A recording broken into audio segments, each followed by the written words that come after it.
ल यही हो गाइजहरू भाइरल ठाउँ एकदम जमसमको मार्फा हुने ठाउँको एकदम भाइरल हुने ठाउँ हो यो भाइरल ठाउँ हो पुरानो पुरानो गाउँ छ यहाँ एकदम पर्यटकहरू ज्यादा मात्रै यहाँ हुन्छ मात्रामा यस्तो छ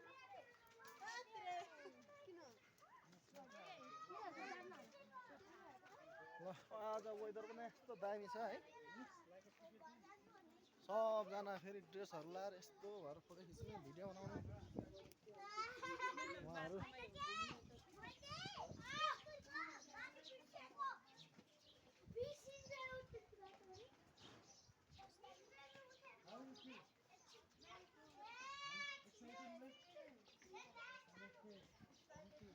बजार घाम तापिराख्नु भएको Anna, thank you for she went back.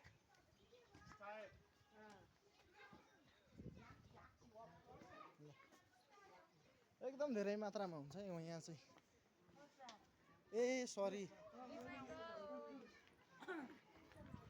ल दामी दामी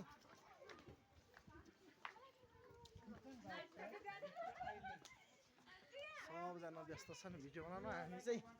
लागिरहेको छौँ अगाडि हामीलाई गाडीले परिरहेको छ आज चाहिँ कागनिङ जाने हो अनि भोलि चाहिँ कागनिङबाट हिँड्दै दिनाजसम्मको यात्रा फेरि ब्याक टु पोखरा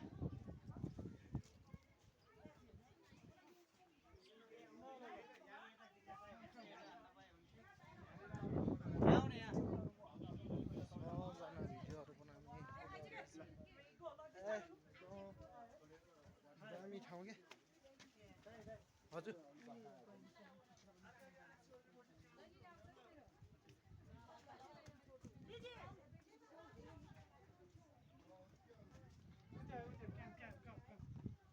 उसलाई यस्तो ड्रेस लगाएको एउटा फोटो खिच्नु मन लाग्यो एउटा जोडा जोडी राखेर खिचेको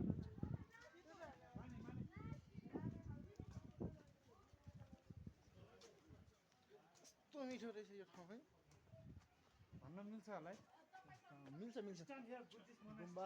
एकदम उहाँहरू भिडियो बनाउँदै हुनुहुन्छ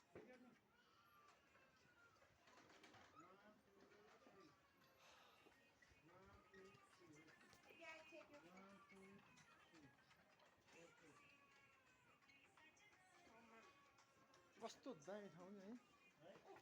फोटो खिच्ने भन्नुभएको होइन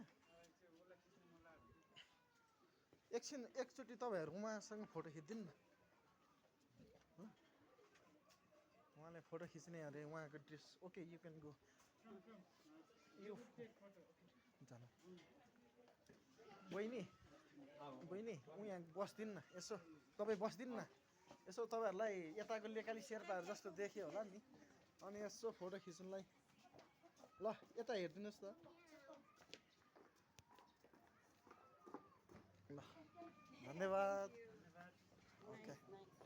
ल जाउँ है गाडीले अलिक छोड्छ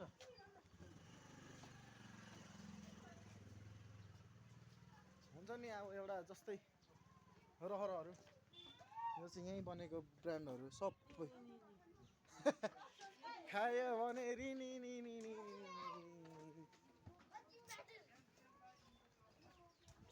चढ्छ मजाले भने जस्तै यो चाहिँ यतै बनाएको उ त्यहाँ पर छ यसको चाहिँ कम्पनी हो ड्रेसहरू जताततै आँखा त त्यही रक्सीमा जान्छ त के भएको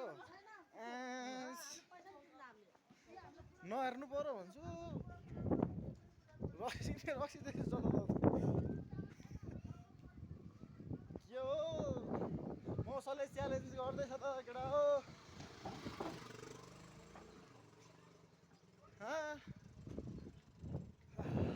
हावा पनि कस्तो आनन्दको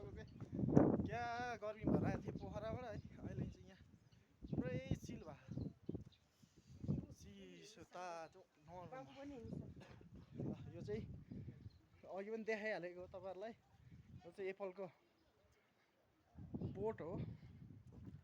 यहाँ चाहिँ पुरा फल्न सुरु हुँदैछ है फुल दिइसकेछ अब केही महिना पछि पोखरातिर फेस्दै पाउने भनेको यतिको स्याउ हो। ल अब हामीले चाहिँ गाउँ नाग्दैछौँ न गाउँ लगभग कट्नै लाग्यो। ल यही हो गाइस हो, यो चाहिँ मार्फा गाउँ है, पुरानो एकदम पुरानो गाउँ मार्फाको। यहाँ हेर्नुहोस् त यहाँको घरहरू त्यस्तो चट्टानहरूमा रङ हालेर गुम्बा बनाएको छ। यस्तो छ गाउँ चाहिँ। यस्तो ठुलो हावा आउँछ त्यही पनि केही हुँदैन क्या, अचम्मै लाग्छ त्यो चाहिँ। बाई बाई गाइसहरू, म फेरि तपाईँहरूलाई भोलि अर्को भिडियो देखाउँछु।